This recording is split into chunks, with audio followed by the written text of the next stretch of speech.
எல்லாருக்கும் வணக்கம். நான் மணிகண்டன் பேசுகிறேன். இந்த வீடியோவில் கோச்சாரத்தை பற்றியும் தசாபுத்திகளை பற்றியும் முழுமையாக ஒரு டீட்டெயில் அனாலிசிஸை பார்க்க போகிறோம். இப்பொழுது கோச்சாரம் அப்படின்னா என்னது, அப்புறம் தசாபுத்தி அப்படின்னா என்னது அப்படிங்கிற ஒரு விஷயத்தை நான் உங்களுக்கு சொல்கிறேன்.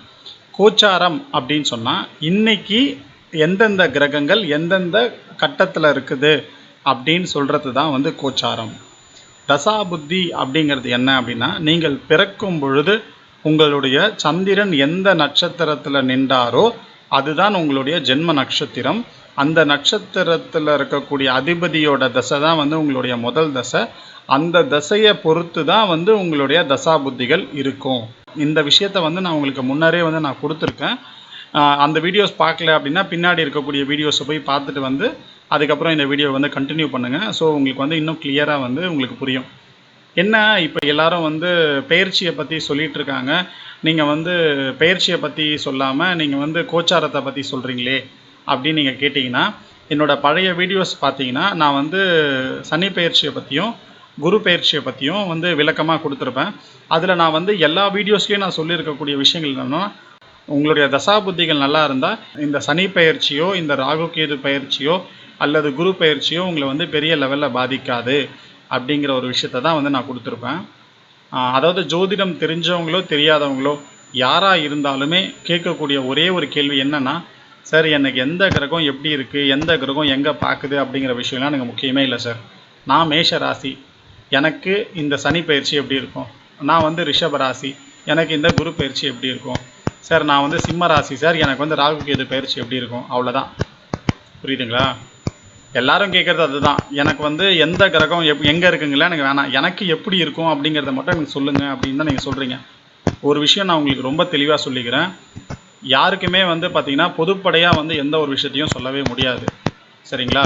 உங்களை பற்றி நீங்கள் தெரிஞ்சுக்கணும் அப்படின்னு சொன்னால் கண்டிப்பாக உங்களுடைய ஜாதகத்தை அனலைஸ் பண்ணால் மட்டும்தான் உங்களுக்கு என்ன இருக்குது அப்படிங்கிற விஷயத்த சொல்ல முடியும். சரி, இப்போ இந்த கோச்சாரத்தை பற்றியும் இந்த தசாபுத்திகளை பற்றியும் பார்த்தோம் இல்லைங்களா? இந்த கோச்சாரம்னா என்னது, இன்றைக்கி கிரகங்கள் எப்படி இருக்குது அப்படிங்கிற விஷயத்தை பற்றி சொன்னேன். தசாபுத்தி அப்படிங்கிறது உங்களுக்கு என்ன தசை நடக்குது, என்ன புத்தி நடக்குது அப்படிங்கிற விஷயத்தை பற்றி சொன்னேன். சார் நீங்கள் உதாரணம் சொல்லி சொன்னால் தான் எனக்கு புரியும், உதாரணம் சொல்லாமல் சொன்னீங்கன்னா எனக்கு எப்படி புரியும் அப்படின்னு நீங்கள் கேட்குறது எனக்கு நல்லா தெரியுது. பின்னாடி இந்த ஃபோட்டோவை பாருங்கள். இந்த ஃபோட்டோவில் 1 2 3 4 5 6 7 பேர் ட்ராவல் பண்ணுறாங்க. ஸோ இப்போ கோச்சாரம் அப்படிங்கிறது பார்த்திங்கன்னா அது ரோடு. அதாவது இப்போ இருக்கக்கூடிய அந்த ரோடு, இப்போ இந்த ஃபோட்டோவில் பார்க்குறீங்களா, இந்த ரோடு தான் கோச்சாரம்.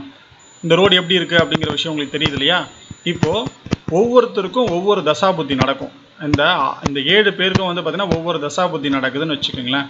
இப்போ இந்த ஸ்கூட்டரில் வர ஃபஸ்ட்டு ஒரு பல்சர் வண்டி வருது இல்லையா, அந்த வண்டியை பாருங்கள். அவர் இந்த பள்ளத்தில் மாட்டாமல் அவர் பாட்டு கம்முன்னு போயிட்டே இருக்கார். ஏன்னா அவருடைய தசாபுத்தி ரொம்ப நல்லா இருக்குது. ஆனால் கோச்சாரம், அதாவது உங்களுடைய இந்த பயிற்சியாகட்டும், எந்த ஒரு பயிற்சியாகனாலும் இருக்கட்டும், குரு பயிற்சியாக இருக்கட்டும், இல்லை சனி பயிற்சியாக இருக்கட்டும், இல்லை ராகு கேது பயிற்சியாக இருக்கட்டும், அவரை பெரிய லெவலில் எதுவுமே பாதிக்காது. அவர் பாட்டு போயிட்டுருக்காரு. அதாவது 2வது ஸ்கூட்டர் பாருங்கள், 2வது பைக்கை பாருங்கள். அவருக்கும் பார்த்தீங்கன்னா இந்த பள்ளத்தில் பெரிய லெவலில் பாதிப்பு எதுவும் அவருக்கு ஏற்படுத்தாது. அவரும் போயிட்டே இருப்பார். 3வது நபர் கொஞ்சம் மாற்றுறதுக்கு வாய்ப்பு இருக்குது இந்த பள்ளத்தில். அடுத்து 4வது நபர் வராரு பாருங்கள் பின்னாடி லாஸ்ட்டு ஸ்கூட்டரில். அந்த 4வது நபர் வரும்பொழுது அவர் கரெக்டாக இந்த 3வது நபருக்கும் 5வது நபருக்கும் இடைப்பட்ட அந்த கேப்பில் வந்தார்னா கண்டிப்பாக இந்த பள்ளத்தில் அவர் மாட்டுவார். ஸோ அவருடைய தசாபுத்தி சரி கிடையாது அப்படிங்கிற விஷயத்த நம்ம சொல்லலாம் ஈஸியாக. ஏன்னா இப்போது நடக்கக்கூடிய பயிற்சி, அதாவது பயிற்சினா என்னது, கோச்சாரம்னா என்னது அப்படிங்கிற விஷயம் சொன்னேன் இல்லையா? பயிற்சி அப்படிங்கிறது பார்த்திங்கன்னா முழுக்க இப்போ எப்படி இருக்குது, இப்போ நிலைமை என்னது அப்படின்னு சொல்கிறது தான் பார்த்திங்கன்னா கோச்சாரம். சரிங்களா? பயிற்சி அப்படிங்கிறதும் அதுதான். அதாவது இப்போ என்ன கிரகம் எந்த இடத்துலேருந்து எந்த கிரகம் போகுது அப்படிங்கிற சொல்கிறது தான் பயிற்சி.